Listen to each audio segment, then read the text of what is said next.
Hello friends, welcome to Manish भाई studies. आज हम करने जा रहे हैं क्लास 12 पॉलिटिकल साइंस का chapter 2 the end of bipolarity.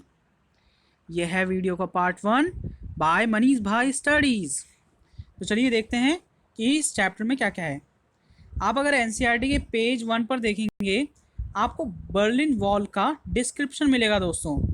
ये देखिए, ये गूगल से मैंने पिक्चर ली है और ये जो कि दीवार थी वो कम्युनिस्ट वर्ल्ड और कैपिटलिज्म वर्ल्ड को दर्शाती थी।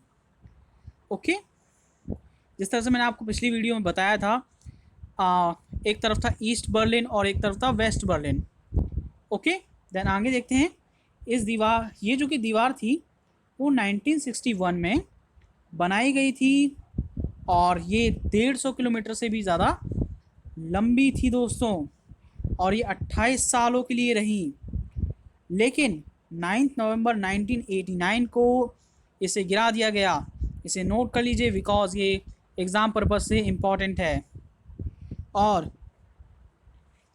अब ये जो कि ये दीवार गिरी, उससे क्या हुआ, कम्युनिस्ट ब्लॉक एक तरफ था कैपिटलिज्म, एक जो बर्लिन का जो पार्ट था, एक तरफ था कैपिटलिज्म, एक तरफ था कम्युनिस्ट ब्लॉक। ओके, तो फिर क्या हुआ, यहाँ से कम्युनिस्ट ब्लॉक का अंत होना शुरू हो गया। ओके, आगे देखते हैं। What was Soviet system. Soviet system क्या था? अब देखिए, जो कि हमारा यूएसएसआर था वो आया था 1917 में, आफ्टर द रशियन रिवॉल्यूशन। आपने 9th क्लास में चैप्टर 1 ऑफ हिस्ट्री में पढ़ा होगा दोस्तों, कमेंट कीजिए। Revolution was for socialism. Socialism क्या था दोस्तों? सोशलिज्म में ये होता है, ये एक सिस्टम है जिसमें क्या होता है, गवर्नमेंट हर एक रिसोर्सेज को अपने अंडर में ले लेती है और उसे बाकी लोगों में यानी कि सिटीजन्स में बराबर बांटने की कोशिश करती है। अब ये इन लोगों ने क्यों किया दोस्तों? अब देखिए, ये एक तो ये होगा, कैपिटलिज्म के ये लोग खिलाफ थे। ओके, और ये इगैलिटेरियन यानी कि एक ऐसी सोसाइटी जिसमें इक्वालिटी हो, ऐसा नहीं हो कोई मालिक है कोई नौकर है। अब ये सोशलिज्म की वजह से सब लोग बराबर हो गए। ओके, गवर्नमेंट ने सबको सब कुछ बराबर दिया। ओके, और यहाँ पर दे है, द की जगह दे आएगा। Okay, they also oppose private properties. किसी के पास प्राइवेट प्रॉपर्टीज तक नहीं थी दोस्तों। ओके, सोशलिज्म को लाने के लिए। अब ये एक बिग अटेम्प्ट था ह्यूमन की हिस्ट्री में। अब आप सोचिए कि आप ही का घर है, आगे वो प्राइवेट यानी कि आपका ना हो, सरकार के हाथों में हो, आपको कैसा लगेगा? ओके, अब जो कि सोवियत सिस्टम का पॉलिटिकल सिस्टम था वो किसके centred, it was centred around the communist party. Communist party जो कि थी वो किसी भी और किसी पॉलिटिकल पार्टी को अपने सामने खड़े नहीं होने देती थी और कोई भी ऑपोजिशन पार्टी भी अलाउड नहीं थी। ओके, अब देखिए, इसी वजह से अब ऐसा काफ़ी सारे देशों में देखा गया है कि जहाँ पर one party single party system होता है वहाँ पर कंट्रोल और प्लान्ड इकोनॉमी होती है, यानी कि इकोनॉमी प्लान्ड होती है और कंट्रोल में होती है, ज़्यादा ना कम होती है। अब देखिए, ये सोशलिज्म की विचारधारा दी थी कार्ल मार्क्स ने। ये एक सोशलिस्ट थिंकर थे जिन्होंने ये कहा था कि अगर हम खुद को एक्सप्लॉयटेशन, उस समय क्या हो रहा था दोस्तों, 1917 से पहले क्या हो रहा था, जो कि इंडस्ट्रीज़ के मालिक थे वो लेबर्स का शोषण कर रहे थे, एक्सप्लॉइट कर रहे थे।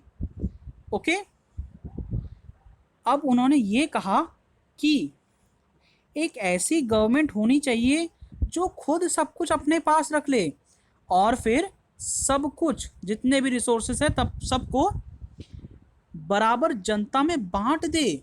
अब देखिए, मोटिव्स देखिए क्या क्या थे रशियन रिवॉल्यूशन के। टू रिमूव मोनार्की, उस समय राजा का शासन था, मोनार्की मतलब राजा का शासन। Okay friends, to remove the rule of tsar Nicholas and his family, tsar Nicholas के का जो कि शासन था उसे ख़त्म करने के लिए और उसकी फैमिली का शासन ख़त्म करने के लिए। Okay, to make nation in which all decisions are taken by citizens, एक ऐसा देश बनाने के लिए जिसमें जितने भी फैसले हों वो जनता के द्वारा लिए जाएं। ओके फ्रेंड्स, इन 1914 में सोवियत यूनियन की एस्टेब्लिशमेंट हुई थी खाली। Okay, the Russian empire in 1914 में, रशियन एम्पायर में देखिए ये सब देश थे। ओके, और ज़्यादातर लोग क्रिश्चियन थे। आगे देखते हैं, union of Soviet socialist Republic, finally ये 1922 को पूरी तरह से बन के तैयार हो गया। ये कैपिटलिज्म के खिलाफ था और इसे कम्युनिस्ट पार्टी रूल कर रही थी। There were only one party, वहाँ पर खाली एक ही पार्टी थी, कोई भी ऑपोजिशन पार्टी अलाउड नहीं थी दोस्तों। और ऐसा ये मैंने आपको लाइन पहले ही बता चुकी है कि जिन देशों में सिंगल पार्टी सिस्टम होता है वहाँ पर कंट्रोल एंड प्लान्ड इकोनॉमी होती है। मेरिट्स ऑफ सोवियत सिस्टम, इसके क्या क्या लाभ थे, वहाँ का जो कि कम्युनिकेशन सिस्टम था, जो कि कम्युनिकेशन नेटवर्क था, वो बहुत ज़्यादा कॉम्प्लेक्स था दोस्तों। अब उनके पास एक बहुत मतलब काफ़ी ज़्यादा रिसोर्सेज थे।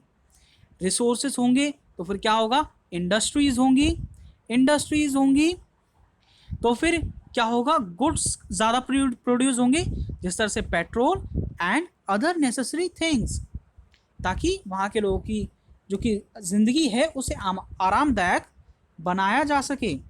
अब सबके पास मिनिमम स्टैंडर्ड ऑफ लिविंग था, यानी कि सबके पास जो कि लाइफ जीने के लिए नेसेसरी थिंग्स होती हैं, स्कूल, हॉस्पिटल्स और बाकी और भी चीज़ें जो नेसेसरी हैं ह्यूमन एक आम जिंदगी जीने के लिए, वो सब था वहाँ पर। और वहाँ पर सारी की सारी बेसिक चीज़ें थी और वहाँ पर अनएम्प्लॉयमेंट बिल्कुल नहीं था। अब यहाँ पर कुछ डीमेरिट्स भी हैं, जैसे कि ऑथराइजेशन, जो कि अब देखिए यहाँ पर क्या था, फेयर इलेक्शंस नहीं हुआ करते थे दोस्तों, और लीडर्स क्या करते थे, रूल करते थे काफ़ी लॉन्ग पीरियड ऑफ टाइम के लिए, and there was no right to speak against exploitation. अब देखिए गवर्नमेंट के खिलाफ आप बोल नहीं सकते, गवर्नमेंट जो चाहे वो कर सकती है। हमारे इंडिया में अगर यदि गवर्नमेंट किसी का एक्सप्लॉइटेशन करती है तो फिर हम उनके सर पे जाके चढ़ के बैठ जाते हैं, लेकिन वहाँ पर ऐसा आप नहीं कर सकते थे। The government was unaccountable. Unaccountable का मतलब ये है कि वो किसी को भी जवाब नहीं देती थी, बस अपने मन की करती थी, और वो बहुत सारे इंफीरियर टेक्नोलॉजीज बना रही थी। Okay, Russia try to dominate on the whole world, वो पूरी दुनिया पर डोमिनेट करना चाहता था, जिस तरह से आज यूएसए करता है। ओके दोस्तों, दी एंड।